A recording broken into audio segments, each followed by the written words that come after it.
Damai Kristus. Hai Katolik, percayalah Alkitab, bukan tradisi. Coba baca Kisah Para Rasul 11 ayat 22-26. Siapa yang di Antiokhia? Jelas bukan Petrus tapi Barnabas dan Paulus. Oke, saya jawab ya. Pertama, sola skripturamu bermasalah besar, Om. Protestan selalu bilang semua harus ada di Alkitab. Masalahnya, Alkitab tidak pernah mengajarkan sola skriptura atau hanya Alkitab. Saya tantang kau ya. Kasih saya ayat tentang sola skriptura. Kedua, responmu seakan-akan kami tidak mengimani Alkitab, hehehe. Om, kalau bukan karena gereja Katolik, kalian tidak akan punya susunan atau kanon Alkitab seperti sekarang. Begini, beda seperti Protestan, sumber iman Katolik itu ada 3 Om. 1. Alkitab. 2. Tradisi suci gereja. Dan 3. Magisterium gereja. Semuanya Alkitabiah, Om. Ketiga-tiganya. Baca 2 Tesalonika 2 ayat 15, sebab itu, berdirilah teguh dan berpeganglah pada ajaran-ajaran yang kamu terima dari kami, baik secara lisan maupun secara tertulis. Ajaran-ajaran, bahasa Yunaninya adalah paradosis, atau tradisi yang diajarkan. Ada yang diajarkan secara lisan, ada yang tertulis. Lisan itulah tradisi suci yang diajarkan para rasul, diteruskan oleh para bapak gereja dan para uskup pengganti Petrus hingga sekarang. Sedangkan tradisi tertulis itulah Alkitab dan surat-surat para bapak gereja.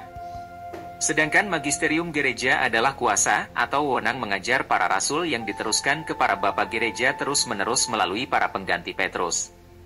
Sebab tidak setiap orang bisa mengajar karena bisa bias dan maknanya bisa berbeda-beda, persis seperti Protestan dengan puluhan ribu denominasinya beda-beda interpretasi Alkitabnya, makanya terus membelah diri. Hehehe, harus ada kuasa mengajar yang sungguh benar dan tidak salah, Om. Ayatnya di Alkitabnya mana? Ini, Om, Kisah Para Rasul 8 ayat 27-40 tentang sida-sida Etiopia yang diajar Rasul Filipus. Ketiga, memang di Alkitab terlihat hanya Paulus dan Barnabas seperti ayat yang kau kutip. Tapi kalau kalian pelajari sejarah maka kalian temukan Petruslah yang mendirikan gereja di Antiokhia, lalu diteruskan kepada Santo Evodius sebagai uskup.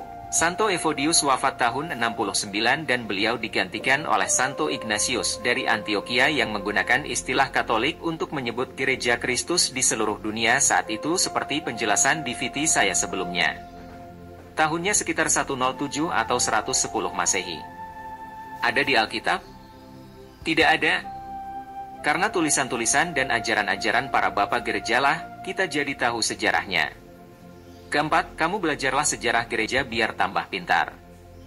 Googling aja, siapa yang mendirikan gereja Antiokhia? Siapa itu Santo Evodius? Siapa itu Santo Ignatius dari Antiokhia? Siapa itu Santo Patris Hehehe? Siapa yang menyebut gereja Kristus sebagai Katolik pertama kali? Mengapa Ignatius menyebutnya sebagai Katolik? Ini zaman informasi Bambang. Meminjam kata-kata Pak Deking Gadas, jangan ignoran, dan jangan buta informasi. Di zaman internet seperti sekarang, informasi terbuka lebar. Tuhan Yesus memberkati kalian.